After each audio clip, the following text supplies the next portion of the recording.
presentará el doctor Nadine Abdala, el doctor Matías Baldosini, el doctor Víctor Hugo Pérez y el doctor Byron Salazar. Iniciaremos con el primer eje, que es neuroanatomía y ergonomía quirúrgica, con el doctor Nadine Abdala. El doctor Nadine Abdala es un universitario de San José, Bogotá, Colombia. Es residente de neurocirugía, que es una fundación universitaria de ciencias de la salud. Buenas noches, doctor Nadine Abdala. El micro y la pantalla es todo suyo. Hola, buenas noches. Muchas gracias por la invitación. No me esperaba tener que hacer una presentación delante del doctor John Bennett y del doctor Matías Baldosini, que son instituciones a nivel mundial en la neuroanatomía y en la neurocirugía. Pero pues, tanto para ustedes como para mí, es un reto estar aquí hoy, sobre todo por los expositores que vienen después de mí. Entonces, muchas gracias por la invitación y cuando quieran, pues podemos comenzar. Muchas gracias a usted, doctor Nadine Abdala. Pues comencemos. Perfecto. Bueno, como decía, John, muchas gracias por el espacio. Al doctor Matías, que me está escuchando, si en algún momento cometo algún error, pues el doctor Matías es toda una institución en neuroanatomía en Latinoamérica y mis más sinceros respetos, doctor, desde Colombia. Sabe que admiramos mucho lo que hace en Argentina desde su laboratorio. Y pues a mi futuro profesor, el doctor Diego Méndez Rosito, ojalá, si está conectado, me escuche y si no, pues muchos saludos. Nos estaremos viendo muy pronto. El tema que me invitaron a transmitirle es surcos y giros, la configuración cerebral del néter a la práctica. Sé que la mayoría de las personas que están conectadas hoy son estudiantes de medicina y médicos generales. También existen compañeros residentes de neurocirugía y especialistas de todas las ramas de la neurociencia que están muy interesados en estos temas. Entonces la idea es intentar hacer un recuento de la configuración cerebral externa y pasar de esa imagen que todos conocemos de néter, que vemos habitualmente durante toda la universidad en el néter, y llevarla a la práctica y acercarnos un poco más al cerebro. Como lo decían los presentadores, mi nombre es Nadine Abdala, soy residente de neurocirugía de tercer año y actualmente estoy en el Hospital San José y en el Hospital Universitario Infantil de San José en Bogotá, Colombia. Una frase, siempre me gusta comenzar con una frase, y es que la anatomía es para la filosofía lo que la geografía es para la historia. Descubre la escena de la acción. Jean Fernel. Y es importante también hacer un recuento histórico de los surcos y giros, pues la neurocirugía y el estudio de la neuroanatomía es una de las ramas de la neurociencia más estudiadas y con más reportes históricos desde larga data. De hecho, desde la primera trepanación, luego en el papiro Evers, Andrés Vesalius, desde su publicación famosa, la Humanis Corporis de Fábrica, intentó develar qué eran esos surcos y giros. Sin embargo, en la antigüedad creían que estos surcos y estos giros eran producto de algo más metafísico, donde el cuerpo y los demás órganos llevaban al cerebro y lo representaban en esos giros que lo veían como vapores cerebrales, que era finalmente donde se iban acumulando los pensamientos y las sensaciones.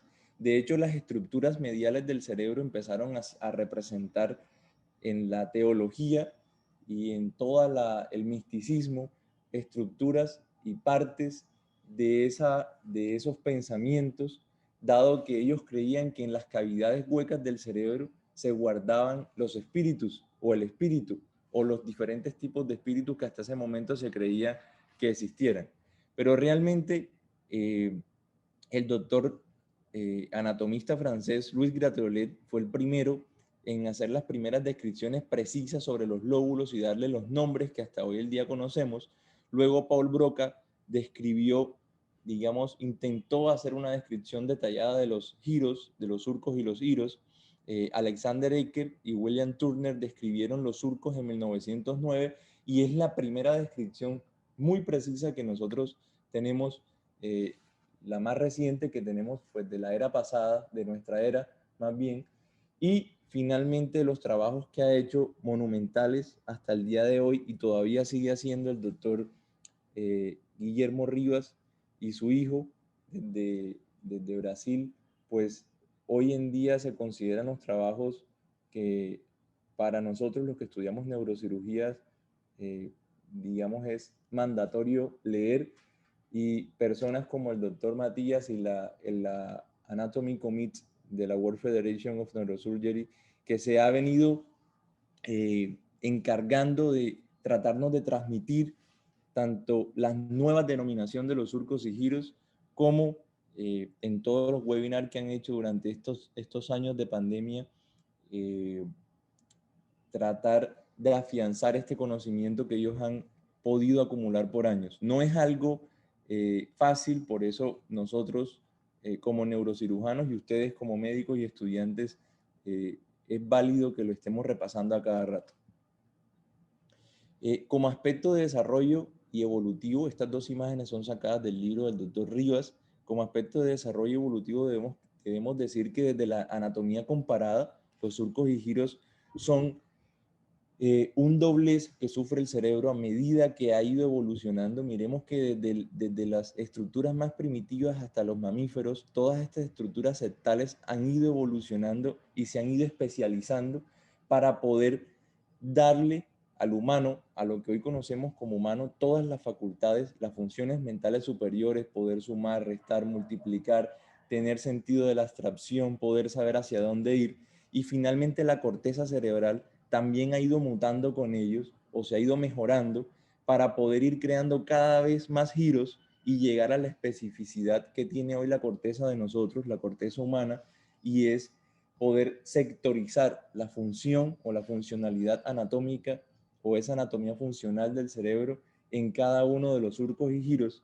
Y es por esto que es tan importante la correlación anatómica funcional con los surcos y giros, y es una de las principales ramas de estudios de nosotros en la neurociencia y en la neurocirugía.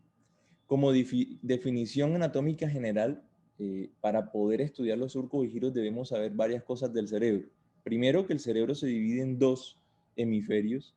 Estos dos hemisferios son particularmente iguales en un gran porcentaje, y cada uno de estos va a tener tres caras, tres márgenes, tres polos y tres tipos de fibra. Nos vamos a centrar hoy en lo que vamos a estudiar de surcos y giros en las tres primeras, que son las caras, una superior, una medial, una basal, tres márgenes, uno superior, uno inferior y uno medial, y tres polos, uno frontal, uno temporal y uno occipital. ¿Cuál es el problema de estos surcos y giros? A lo largo de los estudios que han hecho, sobre todo el doctor Rivas y los autores que lo precedieron y hoy autores como el doctor Matías, se han dado cuenta y nos han enseñado que estos surcos y giros no son constantes. Por ende, hay una inconstancia y hay unos más constantes que otros.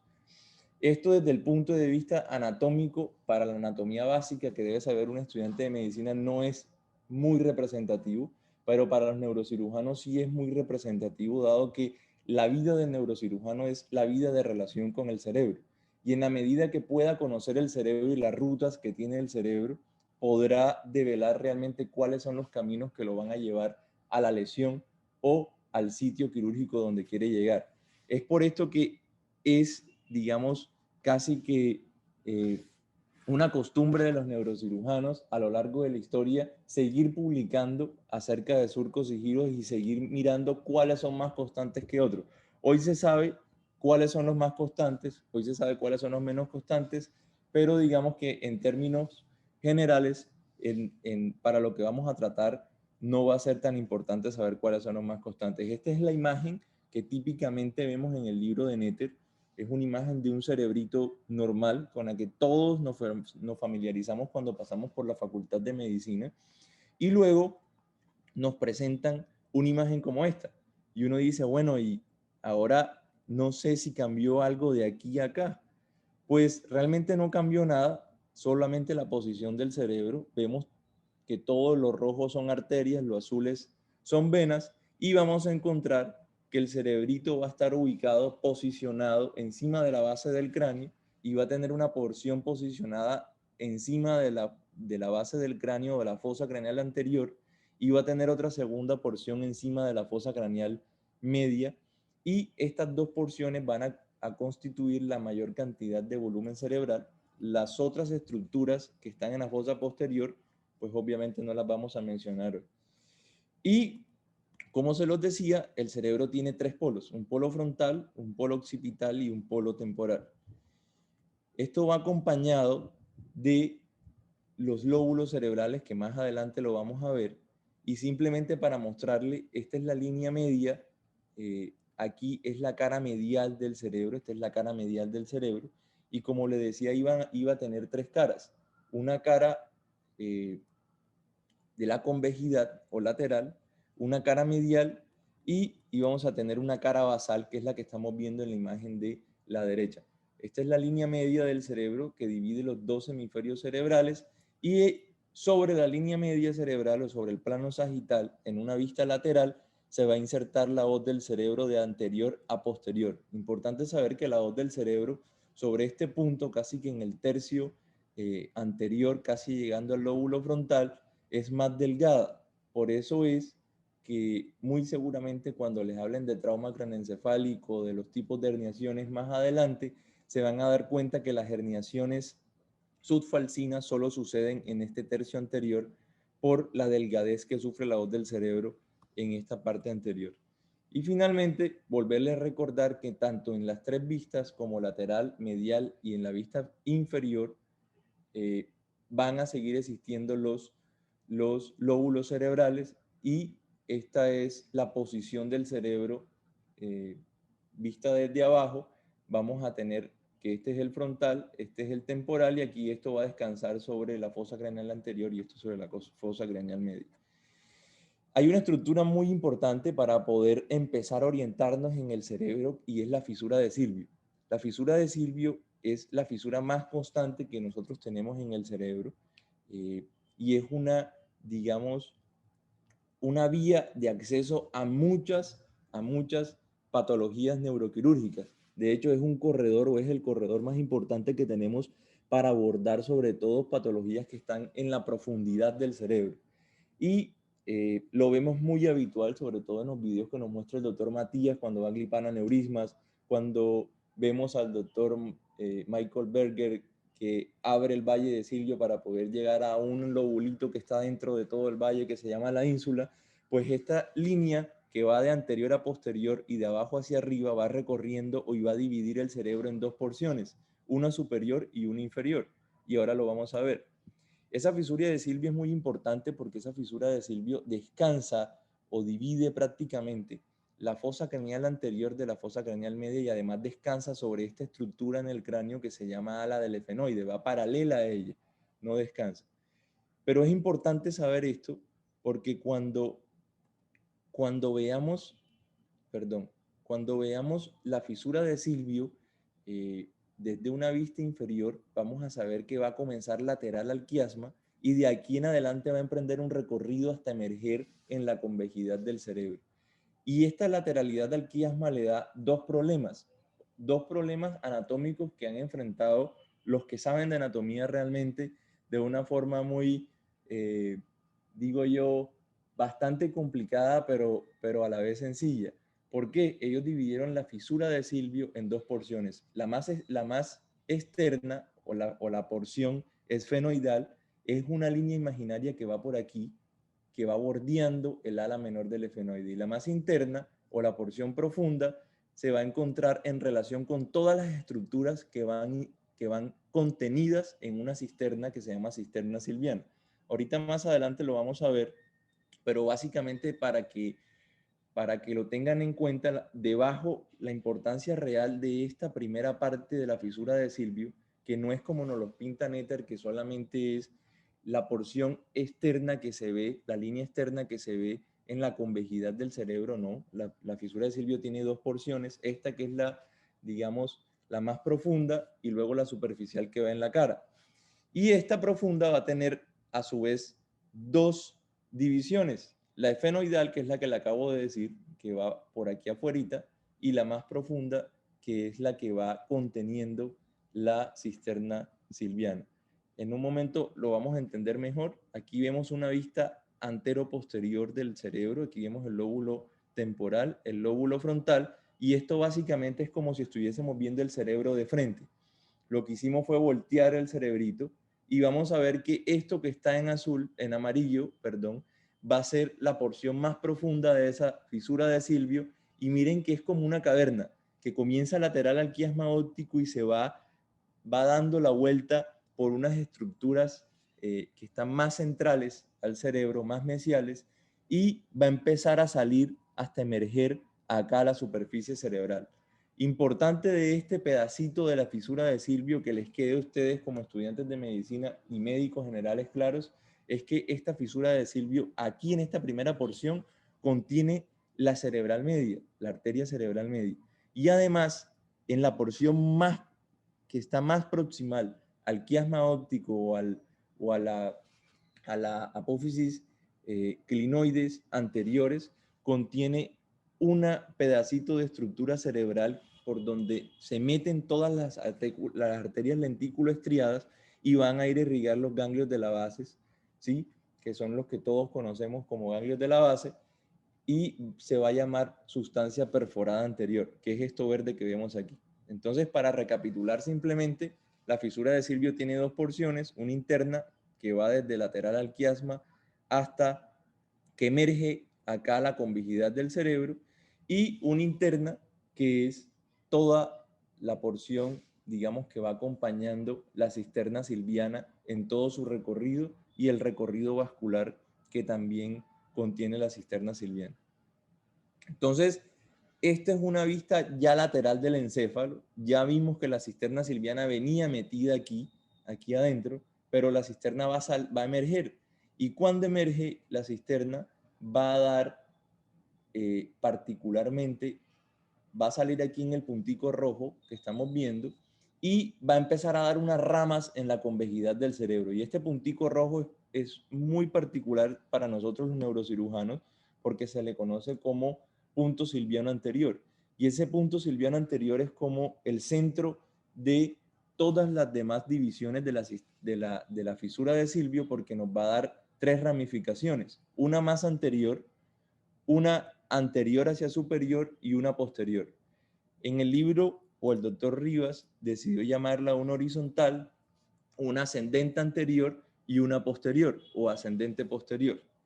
Esta horizontal y esta ascendente anterior y esta ramificación posterior van a dividir el cerebro, digamos, pues como les comentaba, primero la ascendente posterior lo va a dividir en una porción superior y una inferior. Y segundo, estas dos ramitas muy pequeñas van a dividir el giro frontal inferior en tres subgiritos. Y estos tres subgiros son muy importantes porque estos tres constituyen una de las teorías, digamos, más importantes de la neurociencia, que fue el estudio básicamente de casi toda la vida de Broca, en donde descubrió que en este giro se centraba el área motora del lenguaje. Y estos triángulos o estos tres giros son llamados pars opercularis, pars orbitalis, pars triangularis y pars opercularis. Y sobre estos últimos dos se encuentra el área de Broca, que es de donde emana la región motora del lenguaje.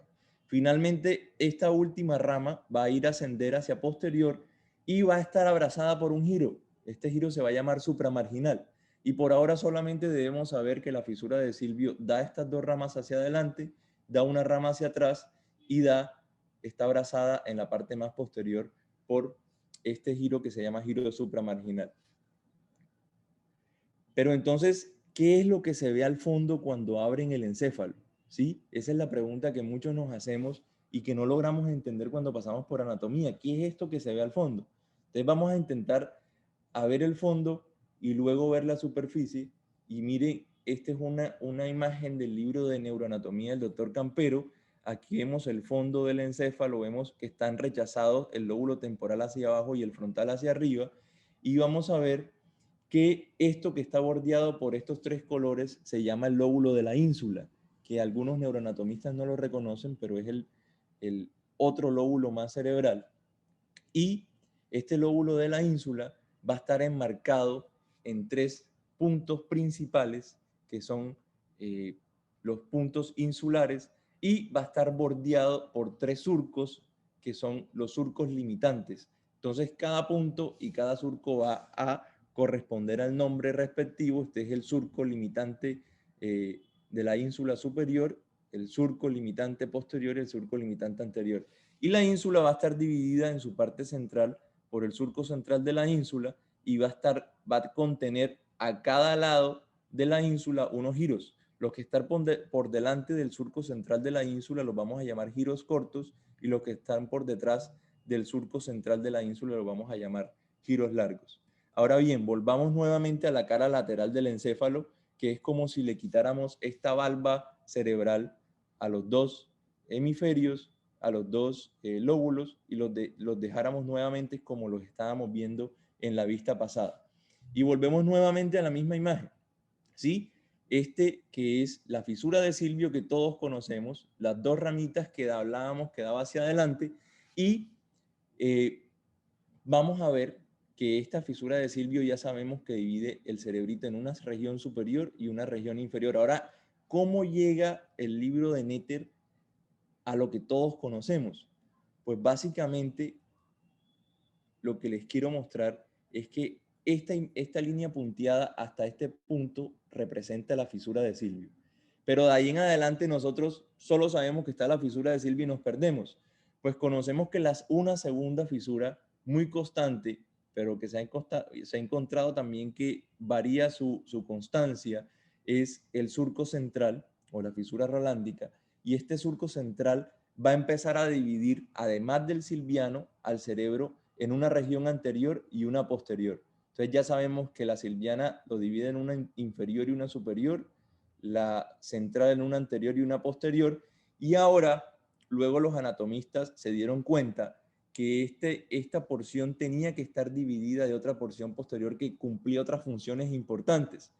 Entonces se trazó una línea imaginaria entre un punto que se llama comisura parieto-occipital y un punto en la parte más inferior del lóbulo occipital que se llama notch occipital, y se traza una línea imaginaria sobre la convejidad, que es la prolongación de la fisura parieto-occipital, que ahorita la vamos a conocer cuál es, y de ahí, del punto medio de esta línea, se va a trazar una línea hasta la parte más posterior de la fisura de Silvio. Y eso resolvió un montón el problema de la neuroanatomía y la conjetura de la división de los lóbulos cerebrales, porque finalmente estas dos líneas, aunque no los crean, completó el paradigma de que el cerebro tenía un lóbulo frontal, un lóbulo parietal, un lóbulo temporal y un lóbulo occipital, y que cada uno de esos lóbulos se definió su nombre con la relación, con respecto a la relación que tenían con el hueso craneal que estaba superpuesto encima de ellos. Entonces, sabemos que aquí está el frontal, aquí está el parietal, aquí está el temporal y aquí está el occipital, y ya sabemos que el surco central divide el frontal del parietal, la fisura de Silvio separa el frontal y el parietal del temporal, y estas dos líneas imaginarias, que es la prolongación de la línea parieto-occipital y esta última línea que se traza, divide al parietal, al temporal y al occipital. Es un poco difícil de explicarlo desde el punto de vista anatómico, no como lo hace Netter, pero pues miren que finalmente tenemos la misma imagen que nos da Netter, que es el frontal, el parietal, el temporal y el occipital. Ahora bien, y entonces todo esto que nos presenta Netter en su libro, ¿de dónde salió? Porque nos dicen que existen otros surcos, otros giros y un montón de estructuras cerebrales mesiales. Pues básicamente esto es una gráfica que lo resume todo, aquí vamos a tener el giro, el surco central, aquí vamos a tener la fisura de Silvio, y esto es un resumen de todos los surcos y giros de los que vamos a hablar hoy, o los vamos a mencionar hoy, para que puedan orientarse anatómicamente en un cerebrito cuando vayan al laboratorio. Entonces volvemos nuevamente a la misma imagen. Esta imagen es sacada del libro de neuroanatomía quirúrgica del doctor Álvaro Campero. Si pueden repasar conmigo nuevamente la gráfica anterior sería genial. Entonces vamos a comenzar nuevamente. Esto que está delineado aquí es el surco central. Y si hay un surco central, el que está por delante de él va a referir al nombre también del que está, digamos, al surco central, y por eso se llama surco precentral. Entonces, si hay un surco central, hay un surco precentral. Y lo que se encuentra contenido entre el surco precentral y el central va a ser el giro precentral. Ahora bien, si nos vamos de aquí hacia adelante, que sería el lóbulo frontal, porque ya sabemos que el surco central divide al frontal del parietal, nos vamos a encontrar que el único surco que atraviesa al lóbulo frontal, digamos de superior a inferior o de inferior a superior, es el surco precentral. En la parte más anterior vamos a tener unas irregularidades que muchas veces no entendemos, pero que finalmente la podemos enmarcar en dos surcos. Un surco frontal superior y un surco frontal inferior.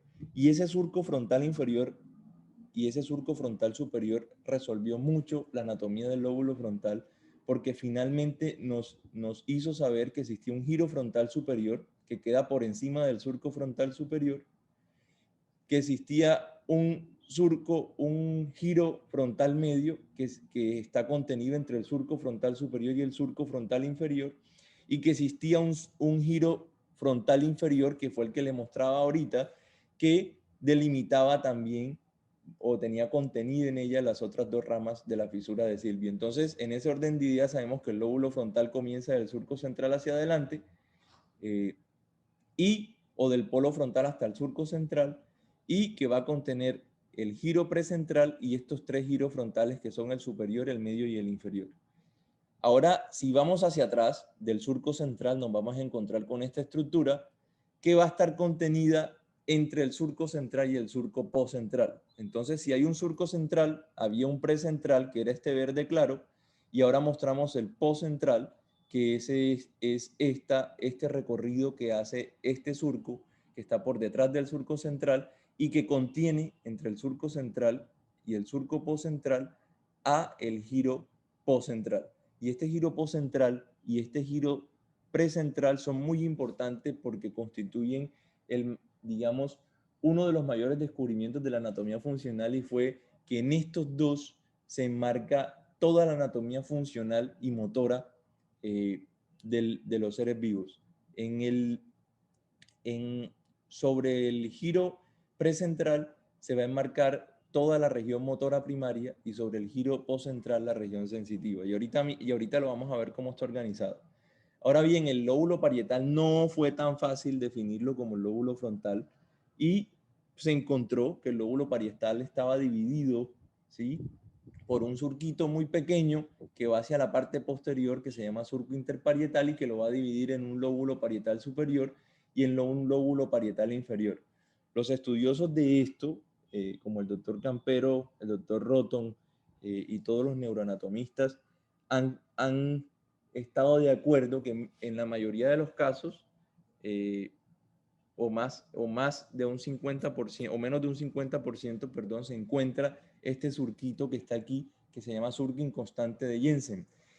Representativo, es algo representativo más para nosotros en la neuroanatomía quirúrgica, pero para ustedes como estudiantes y médicos, digamos que no es tan representativo. Pero este surco inconstante de Jensen, básicamente, en los casos que aparece, divide el lóbulo parietal inferior en dos, en una parte anterior, que era esto que abrazaba a la fisura de Silvio, que le llamábamos surco supramarginal, y lo divide de este girito que está acá atrás, ¿sí?, de este giro, perdón, que se llama supramarginal, y lo divide de este girito que está detrás de él, que se llama giro angular. Y ese giro angular es muy importante desde el punto de la anatomía funcional. Ahí también lleva una arteria que lleva su mismo nombre, arteria angular, y representa uno de los mayores paradigmas funcionales, sobre todo en el lóbulo, en los síndromes del lóbulo parietal izquierdo. Finalmente ahí les muestro nuevamente el giro supramarginal, perdón, y el giro angular en azul. Y esa es la división que hace el surco inconstante de Jensen en el lóbulo parietal inferior. Ahora bien, ya sabemos cuáles son los reparos anatómicos del lóbulo frontal, del lóbulo parietal, y finalmente esta fisura de Silvio que divide la porción superior e inferior del cerebro, acá en la parte inferior vamos a encontrar o va a delimitar al lóbulo temporal. Y ese lóbulo temporal, al igual que el frontal, va a tener dos, en su cara lateral va a tener dos surcos, uno superior y uno inferior. Y esos dos surcos van a dividir el lóbulo temporal en un giro temporal superior, en un giro temporal medio y en un giro temporal inferior. Y finalmente esta línea, que decíamos que era una línea imaginaria que trazábamos en la cara lateral desde la comisura parieto-occipital hasta el notch occipital, nos divide a el temporal del occipital y al parietal del occipital. Acá adelante, finalmente, volverle a mostrar nuevamente, perdón, la pars orbitalis, la pars triangularis y la pars opercularis, que constituyen uno de los mayores estudios en el área, dado que es el área del habla, motora del habla, y pues fue uno de los mayores estudios del doctor Paul Broca. Este es el homúnculo cerebral, muchos ya lo conocemos, y este homúnculo precisamente es lo que encontramos contenido en el giro precentral y en el giro postcentral, y así en esta misma forma anatómica o en esta misma ubicación topográfica vamos a encontrar las estructuras de cada uno de las partes del cuerpo representadas encima de la corteza cerebral. Ahora ya sabemos que hay una profundidad del cerebro, ya sabemos que hay una convejidad. Vámonos a la cara lateral o a la cara medial del encéfalo. En la cara medial del encéfalo, muchos no la logramos entender cuando pasamos por la Facultad de Medicina, pero hoy en día tenemos libros, digamos, digo yo, que nos intentan transmitir de una mejor forma esta cara medial. Y básicamente esta cara medial tiene otros surcos y otros giros, pero que están contenidos en esos mismos lóbulos de los que hablábamos ahorita. Y para poderla entender debemos saber que esta cara medial son como unos anillos que se van entrelazando entre sí. Este primer anillito que va aquí encima del cuerpo calloso, este es el cuerpo calloso, toda esta sustancia que estamos viendo aquí, toda esta banda blanca que estamos viendo aquí en la imagen, es el cuerpo calloso y encima de él va a ir un surco. Y pues si se llama cuerpo calloso, encima de él va a ir un surco que se llama surco calloso, ¿sí? Que lo va a recorrer de anterior a posterior, como lo estamos viendo. Este surco calloso va a dividir al cuerpo calloso de un giro que va encima de él, que va a ser el giro del cíngulo, que va desde la parte más anterior del cuerpo calloso hasta la parte más posterior del cuerpo calloso, casi rodeándolo, y su parte terminal va a cambiar de llamarse de giro del cíngulo a llamarse istmo del cíngulo. Hay un artículo muy interesante de unos compañeros egipcios que describieron en el Journal of Neurosurgery istmos cerebrales. Sería muy interesante que los buscaran para que se dieran cuenta cuántos tipos de istmo tiene el cerebro. Este es uno de ellos y es un istmo porque es una región anatómica comprendida entre muchas cisternas y está sola ahí, casi que sobrenadando alrededor de todas estas estructuras. Ahora bien, este giro del cíngulo, que es uno de los más grandes, va a ir desde la región frontal hasta la región parietal, en la parte más posterior. Aquí ya sabemos que se correlaciona con el lóbulo parietal en la cara lateral, pero pues para que lo tengan presente, esta es el lóbulo, la región frontal, y esta es la región parietal.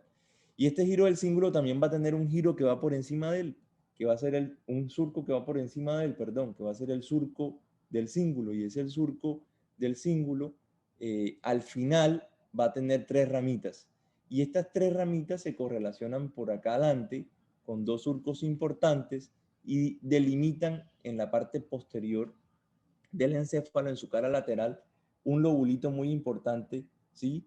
Que es este que estamos viendo aquí, que le llamamos lóbulo paracentral. Hoy en día hay muchos autores que a todo esto le llaman lóbulo central, que es el que comprende los dos giros que veíamos, que era el precentral y el postcentral.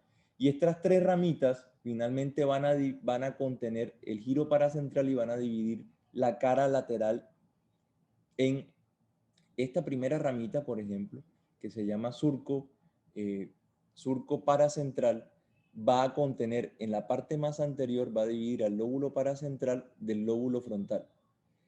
Esta segunda ramita, que sube por la parte más posterior del lóbulo paracentral, va a contener entre el surco paracentral y el surco marginal, va a estar contenido el lóbulo paracentral.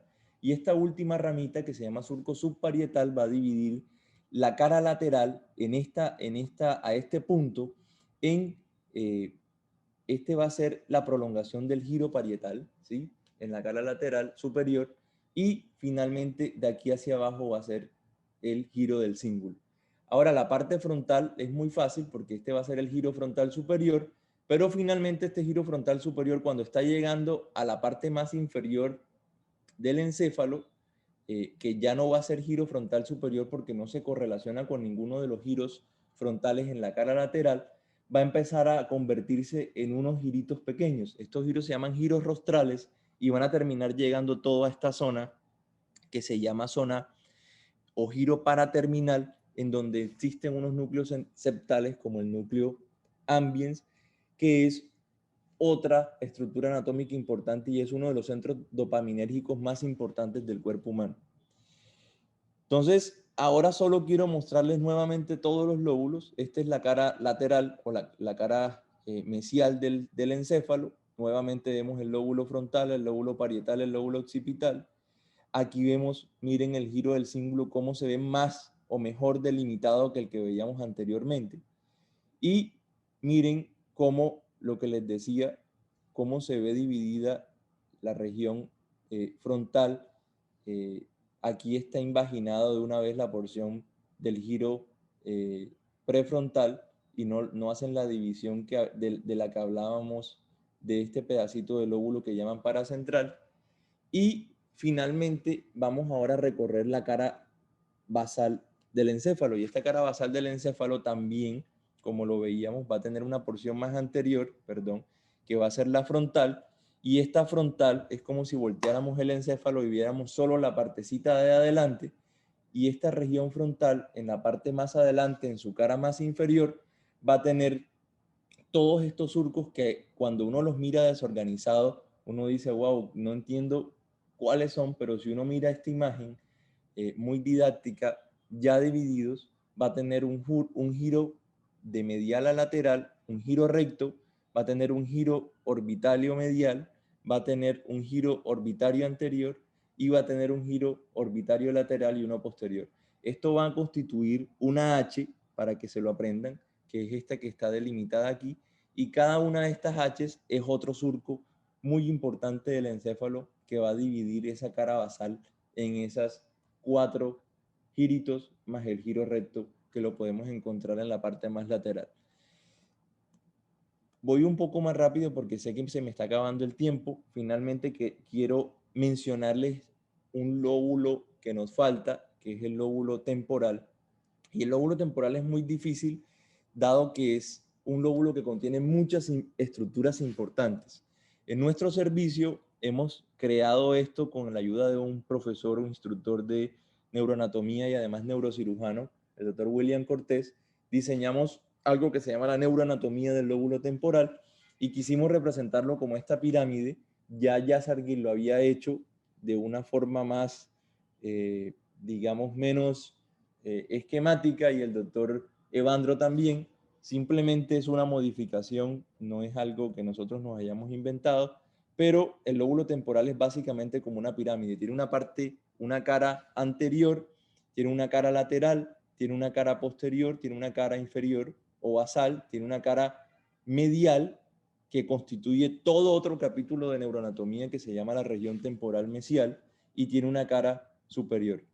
Y simplemente para mostrarles las caras más importantes, exceptuando la de la región temporal mesial, quiero mostrarles esta, que es la región más superior.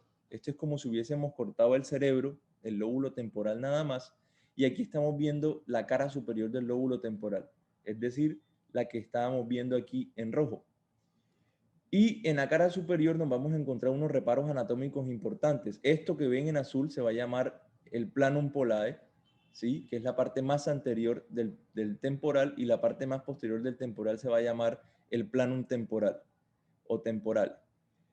Este planum temporal va a tener 3 giritos importantes, y estos 3 giros, que son los giros transversos, van a ser de anterior a posterior. El anterior es el mayor y el posterior es el menor, y estos 3 giros, incluyendo el primero, va a constituir también una región anatómica de interés, porque el primer giro se llama giro transverso de Hersch, y sobre este giro queda la región auditiva primaria, y aquí es donde esta porción de la corteza convierte en consciente todo lo que nosotros, o intenta convertir en consciente todo lo que nosotros logramos percibir con nuestro tímpano y luego llevarlo al sistema nervioso central. Finalmente, esto para mostrarle, esto constituiría la cara lateral, esto es la cara lateral, perdón, esto es la cara medial, y esta región temporal mesial del encéfalo, que no vamos a hablar hoy de ella, contiene todas estas estructuras, entre ellas el hipocampo, que es una de las más importantes. Y esto es una vista lateral, nuevamente para mostrarles, esta es la región superior, aquí está el planum polae, el planum temporal y los 3 giros que le estaba mostrando desde la vista superior, el giro transverso de Hertz y los 2 giros transversos posteriores. Otra vista igual, aquí vemos el planum polae, el planum temporal y los 3 giros transversos posteriores. Y ya habíamos visto esto, ¿no? Que esta es la ínsula, es como un escudo que tiene el cerebro en la parte interna y que también representa un sitio anatómico muy importante en la anatomía funcional, desde el punto de vista funcional, porque es prácticamente un centro de acopio para todas las vías importantes del sistema nervioso. Generalmente en el cerebro casi todo o todo es importante. Finalmente, esta es la cara lateral, y volvemos nuevamente a que esta cara lateral está delimitada entre la fisura de Silvio. Este es el polo del temporal.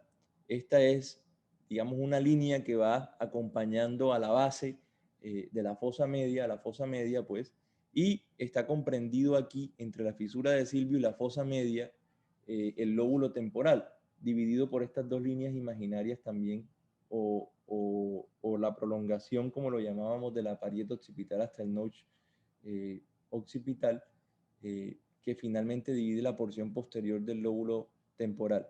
Y este lóbulo temporal también les decía que tenía estos 2 surcos, que son el surco temporal superior y el inferior, que los divide el temporal finalmente en un giro temporal superior, medio e inferior, que son estos 3 que estamos dibujando en verde, en morado y en azul respectivamente, superior, medio e inferior. Aquí también volvemos a ver los 3 mismos surcos, otra vista, en la cara lateral, el giro temporal superior, medio e inferior, con los 2 surcos, el surco temporal superior e inferior. Y finalmente la cara basal del temporal, que en la cara basal del temporal vamos a encontrar muchos surcos y muchos giros, pero lo más importante es la prolongación del giro temporal inferior en su cara basal, que va a ser esta porción que está aquí, el giro fusiforme y el giro paripocampal. ¿Y quién delimita esos giros? Pues finalmente el giro temporal inferior en su parte anterior está delimitado del giro paripocampal por el surco rinal, y en su parte posterior por el occipito temporal. El surco fusiforme está contenido el occipito temporal, entre el occipito temporal, ¿sí? Y le buscamos una vista mejor aquí para que lo entiendan. Este es la parte inferior del giro temporal inferior. Aquí volvemos a ver al surco occipito temporal, aquí vemos al surco fusiforme, aquí vemos el surco colateral, que es una estructura muy importante para nosotros en neurocirugía, sobre todo cuando abordamos al ventrículo lateral, y entre este surco occipito temporal y surco fusiforme vamos a encontrar este giro, ¿sí? este giro que es muy importante.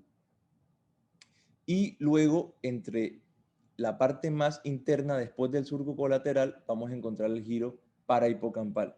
Entonces, ya vamos a volver a ver nuevamente en esta vista los tres surcos y los tres giros, que es el giro fusiforme, que está aquí en todo el centro del temporal, en la región basal, el giro parahipocampal, el giro temporal inferior y los tres surcos, los dos surcos que los van a estar dividiendo, que es el occipito temporal y el surco colateral.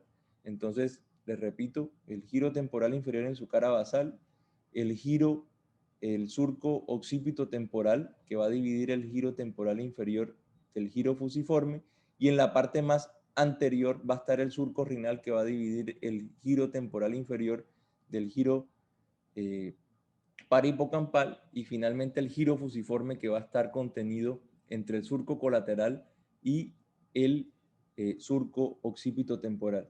No es fácil, yo creo que requiere otra sesión de anatomía volver a entender esta cara basal y la cara temporal mesial. Yo sé que por cuestiones de tiempo no va a ser fácil, pero intenté con estos colores finalmente ponerle orden a la presentación para que se le quede grabado en la mente y lo repitan conmigo: el verde oscuro, el giro temporal inferior; el verde claro, el occipito temporal; la parte más anterior, el surco rinal, que divide en la parte más anterior al giro temporal inferior del giro parahipocampal. Entre este surquito verde claro y amarillo, que es el giro occipito temporal, y este amarillo, que es el giro colateral, se encuentra el surco colateral, perdón, se encuentra el giro fusiforme, y del giro colateral hacia la parte más mesial se va a encontrar el giro parahipocampal, que va a tener otra división hacia posterior, que va a estar dada por la fisura calcarina y la fisura parieto-occipital, que en estos momentos no la vamos a tocar porque requeriría, como les digo, otra clase de neuroanatomía. Todas estas estructuras mediales, temporales mesiales y posteriores, las podemos repasar en otra presentación cuando gusten. Y finalmente quise colocar estas imágenes, no adrede, no sabía tampoco hasta esta mañana que el doctor Matías iba a estar con nosotros. Estas imágenes son de un artículo del doctor Matías. En nuestro servicio lo utilizamos mucho porque es de mucha... es muy representativo, sobre todo para correlacionar finalmente estos surcos y estos giros con el cráneo, que es el arte realmente de ser neurocirujanos. Hoy en día se ha aprendido un poco con la inclusión de la neuronavegación, digamos, los reparos anatómicos y los puntos craneométricos en algunas escuelas, pero debemos volver a lo esencial, y es saber qué queda ubicado debajo del hueso respecto a las estructuras que nosotros podemos ver como neurocirujanos en la superficie ósea y su correlación luego con la corteza cerebral. Finalmente, todo eso que nosotros estudiamos hoy y que pudimos ver en la presentación nos sirve a nosotros como neurocirujanos para poder correlacionar lo que quede en el hueso, ¿sí?, las estructuras y los reparos anatómicos óseos, con los reparos anatómicos de la corteza cerebral y las fibras que van viajando por dentro de ese cerebro para poder ocasionarle o no ocasionarle al paciente daño, o ocasionarle el menor daño posible, que es a lo que apunta hoy la neurocirugía o la cirugía neurológica funcional que se practica en la nueva era de la neurocirugía y la microcirugía, desde que existe la microcirugía diseñada por el gran doctor Yasser Gil. Eso era todo lo que tenía para conversarles. Espero no haberme extendido mucho. Sé que era una presentación un poco larga, intenté resumirla mucho y es bastante difícil, pero sé que les va a servir para poder entender lo que van a ver en estos días de hoy en adelante en cada una de las presentaciones de todos los profesores, entre otros ilustres de Latinoamérica, que nos van a acompañar y que los van a acompañar en estas conferencias. Cualquier cosa que necesiten de nosotros, de mi servicio o en nuestras ciudades, aquí en Colombia, estos son pues las referencias y los contactos para que nos puedan contactar y muchas gracias por la invitación. Qué mejor manera de abrir este congreso que haciendo un recordaris de los surcos y giros de la configuración cerebral del néter a la práctica. Increíble exposición, doctor Nadine Abdala. Y pueden poner sus preguntas. Vamos a tener 5 minutos para poder leer sus preguntas, tanto por el Zoom y por el canal de YouTube.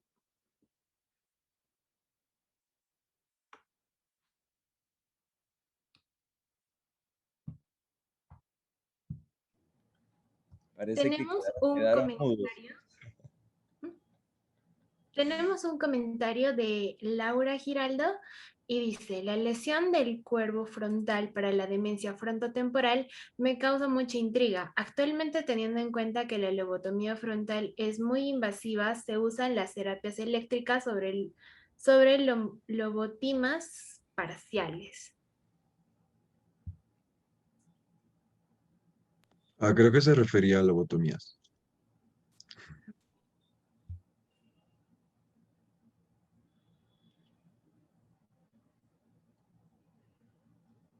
Creo que Ok, no. tenemos una pregunta en YouTube. Nos las hace Joaquín Francisco Mesa Delgado.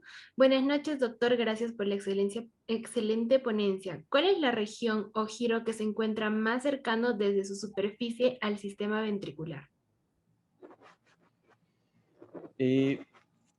Puedo colocar nuevamente, qué pena, me salí de la presentación. No sé si estoy aún compartiendo la pantalla o... No, doctor, pero puede volver a compartirla, por favor.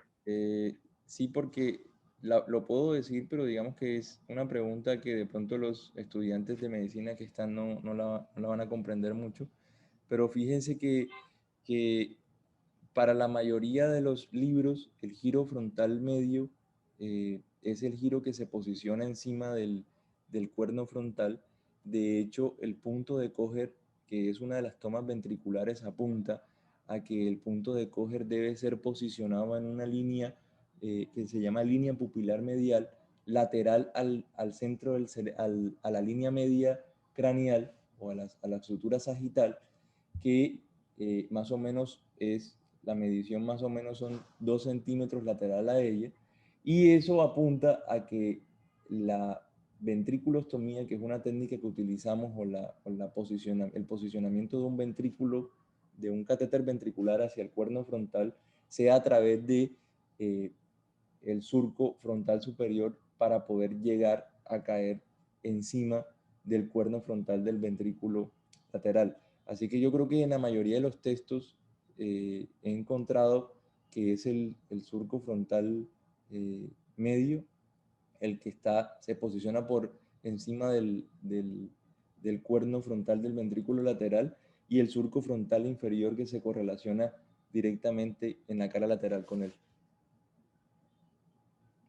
Muchas gracias, doctor Nadine. Mayra Parra nos pregunta, ¿cómo se divide la cisura de Silvio? Bueno, Mayra, al comienzo de la presentación creo que lo mencionamos, cómo se divide la fisura de Silvio, pero pues lo repetimos. Sabes que tiene dos porciones, una interna y una externa. eh, la interna, que tiene una superficial y una profunda. La superficial, pues ya sabíamos que era la que iba bordeando el hueso, el ala menor del efenoides, esa porción ósea del efenoides. La interna, la más interna, la que contiene la cisterna silviana, y la porción eh, más externa, que es esta, que se va a dividir en una rama eh, horizontal, en una rama ascendente anterior y en una rama posterior, que va a ser, o ascendente posterior, que van a ser las tres divisiones de la fisura de Silvio. Generalmente en la universidad solo nos enseñan que la fisura de Silvio es esta porción desde el punto silviano posterior hasta el punto silviano anterior, y creemos toda la vida que es esta nada más, pero no, es tanto esta que vemos en la cara lateral como su prolongación hacia las partes más profundas del encéfalo y estas tres divisiones que te acabo de mencionar. Muchas gracias, doctor Nadine.